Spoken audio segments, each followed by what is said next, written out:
All right, guys, welcome back to Project 3550. This is episode number 3. So, I thought I would dive into my training a little bit today, and I want to talk more about the big picture. So, coming off of my last contest prep in November of 2019, thinking about the tail end of the prep, from a performance perspective, my ability to, lift heavy and, with a lot of volume and things like that.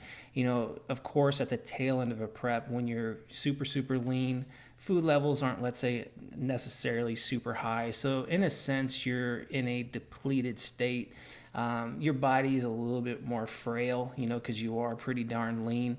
So, coming off of the prep, I knew, heading into the off season, I didn't want to do a big overhaul to my training, meaning I didn't want to change the entire foundation of it all and like jack volume way up and things like that, because I knew in a depleted state, a little bit more of a frail state, it wouldn't make too much sense to increase my overall demand by a great deal, because I know if I do that, especially, as an older bodybuilder, it's probably not going to be a very conducive environment as far as my ability to, stay in one piece.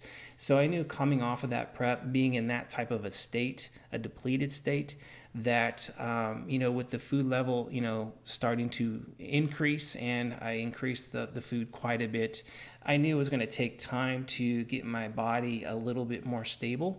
So I wasn't focused on trying to increase volume, like adding sets or a bunch of exercises or changing up my programming, like going to a 5-day or a 6-day split. It was more or less, hey, let's just stick to exactly kind of what I was doing at the tail end of the prep, 4 training days per week, upper lower split. Not working with a ton of exercises, and keeping the number of sets capped at 3. And I kind of knew just naturally that as the food level came up, as my body weight started to come up, I knew the loads were going to follow, like my strength level was going to follow. And if you think about it, that is a pretty significant increase in demand just through the performance alone. So I knew the load increases would naturally come, and that would take care of the increase in volume. And that way I could ensure that I was getting enough stimulus, and at the same time I was able to recover from it. So I didn't want to kind of do two things at once, like adding a bunch of weight to the bar and increasing like number of sets and things like that. I wanted to gradually kind of just get that overall performance up first, and then kind of see where it takes me from that point. And probably about 1 or 2 months into the off season, I basically recaptured a lot of that lost strength that I had towards the end of my prep, and I was performing really, really well. And there was no need for me to really increase the number of sets or to increase the number of days I was training or anything like that. I was just letting the performance basically take care of itself.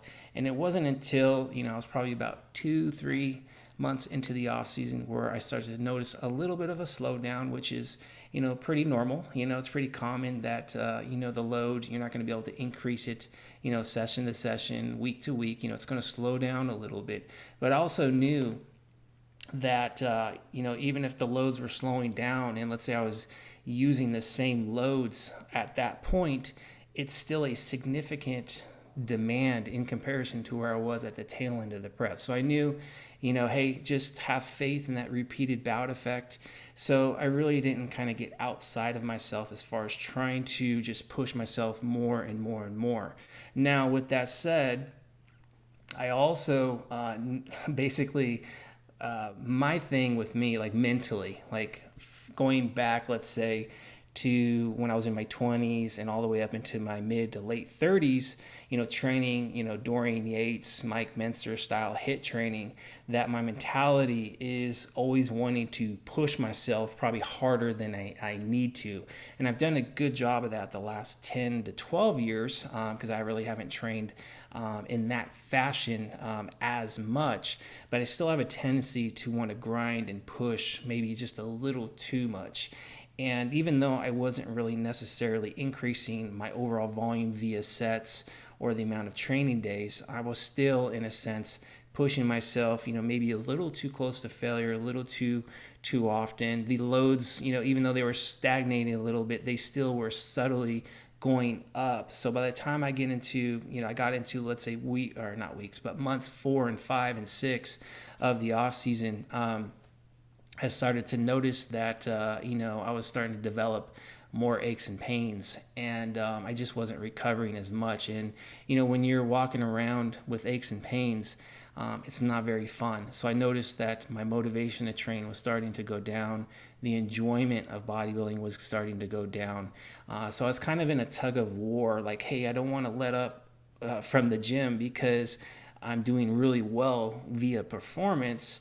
But I also knew that, okay, if I don't do something as far as, bringing this overall demand down, that, I can make things even worse. Like, hopefully, fingers crossed, not develop any type of injury. So, it got to the point where, about a month before the prep started, I was in a team meeting, the 3DMJ meeting, and I was kind of letting the other coaches know, about the issues I was having. And, Eric Helms is like, hey, let me know what exercises you can do without pain, and let me put something together so, we can, hopefully, get you, to maintain the performance, but also, have you feeling a lot better as far as recovery and kind of minimizing the aches and pains and eventually eliminating them. So, I'm known to be a little stubborn, but I also knew when he said that, what, I need to be humble and to just basically give him the keys to the car and let him come up with something. And then basically once he came up with a game plan, to follow it the best that I can. So that way, I give it an honest go and we can see more or less, hey, if the game plan works or not, or doesn't work. So over the course of the last, I would say 6, 7, 8 weeks, I've been running, basically the program that Eric created. And, again, thinking big picture, coming from where I was in more or less a beat up state where I was trying to do a little too much, more than what my body was able to kind of recover from. If you think about it, if I didn't start prep, I didn't go to this new programming, I just kept beating the same drum, or beating a dead horse, things could definitely turn negative really, really quick.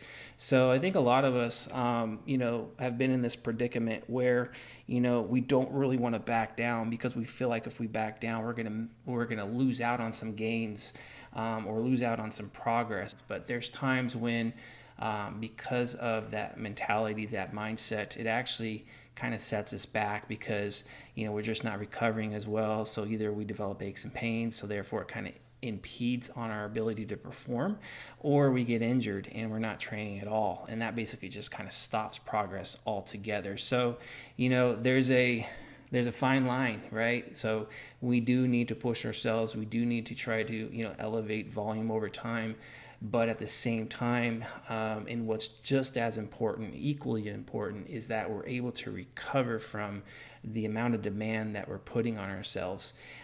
So I'm very glad that, I was humble enough. I gave Eric the keys. And now, basically, with a setup that we've been running, in a sense, it's a 4-day split, upper-lower split. We have 2 upper sessions. One of those upper sessions is a little on the heavier side. And for me personally, what's heavier is like a 10 to 15 rep range. I know that's not super heavy, but for me, and how my joints were feeling the last couple of months, that's definitely heavy enough.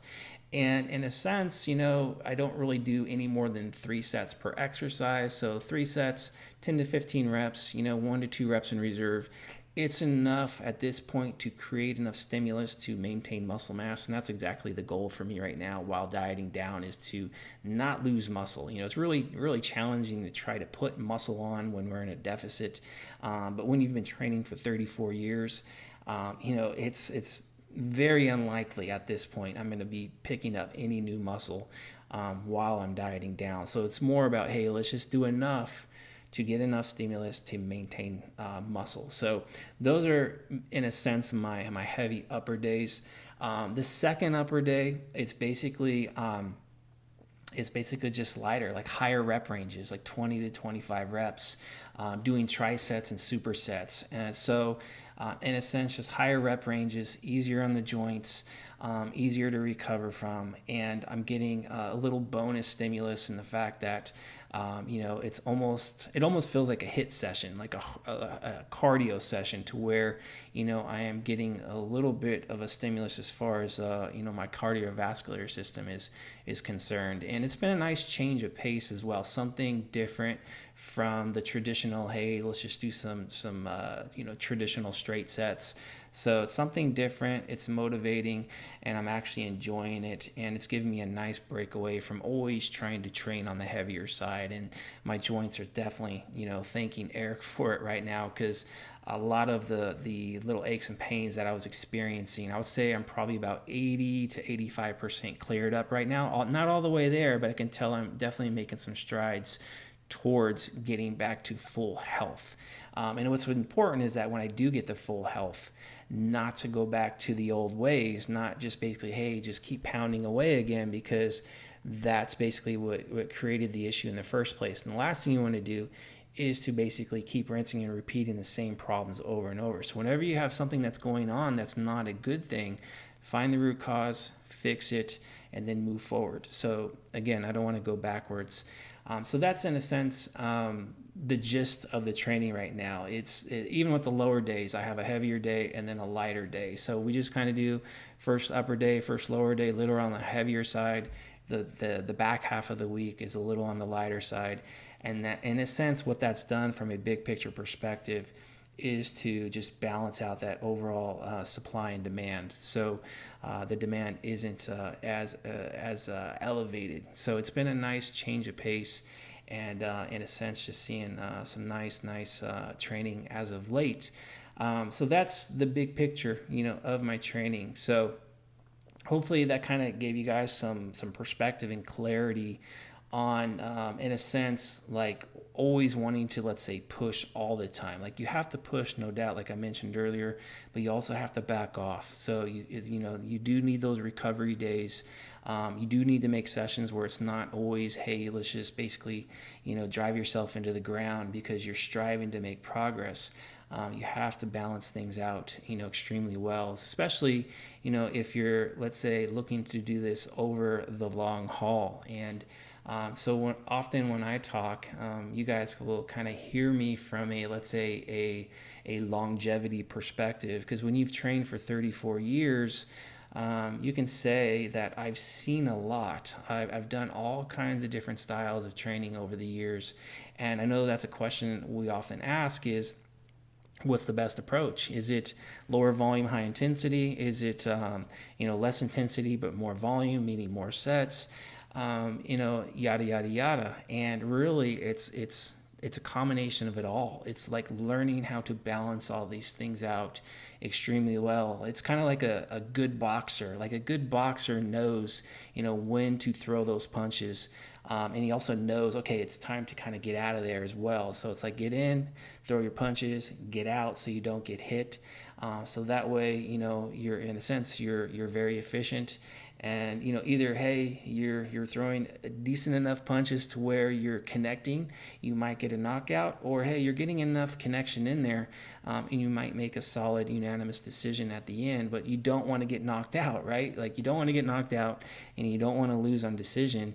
And basically, that was kind of me a couple months ago, was like I was starting to lose in the later rounds. Like in the early rounds coming off the prep, I was connecting on a lot of good punches. I was like, yeah, I'm really kicking this guy's ass. And then basically, as the off season kind of went on, I started to slow down a bit. I'm like, okay, now I'm starting to get hit back. And towards the end of it, I was like, oh, I'm starting to lose this fight. So again, you got to be smart, you got to be intelligent, you got to know when to kind of throw those punches. You also need to know when to back off. So again, so you can either score a knockout or you're scoring a unanimous decision. A split decision's cool, but yeah, unanimous decision's a little bit better. So again, hopefully you guys got something out of this from, the big picture perspective. Maybe in future videos I'll touch a little bit more on the smaller things in the training. I will kind of leave you with one small thing. Notice those hybrid deadlifts that I was doing. Like, pay attention to my head placement. So each one of those sets, basically set 1 to set 3, look at my head. It stays in the same position the entire time. My head stays neutral. And even if you look at probably all of the exercises that I've showed in this video, if you go back and watch this, look at my head. It's in a neutral position, because I feel like, if your anxiety kind of gets the best of you while you're training, your head will be all over the place. Your chin will be up and down. You'll look like you're not very comfortable. So I know, hey, if I keep my poise, I keep my head neutral, and if I keep my head pretty stationary like that, the body's basically going to look more or less the same. If your head's all over the place, that means the anxiety is getting the best of you, and the body tends to kind of follow what the head does. So I'll leave you with that little detail. But other than that, I'll let you guys go. Hope you guys got something out of this. Any questions? Of course, feel free to drop them in the comments below, and I will do my best to kind of get back to you guys. But other than that, have a great week, you guys, and stay safe out there, and treat each other well, and we will talk next week. All right, we're putting a little bit of Nesquik syrup on top of that protein cake that Ethan just made, which has roughly 15 grams of protein in there, which is covering probably half of what he needs on the daily. You think you could put any more syrup on there, or what? Is that enough? Or yeah, I think that's good, Ethan. Oh my goodness, that's that might be just a little too much syrup. What do you think? Let's see. You need more carbs?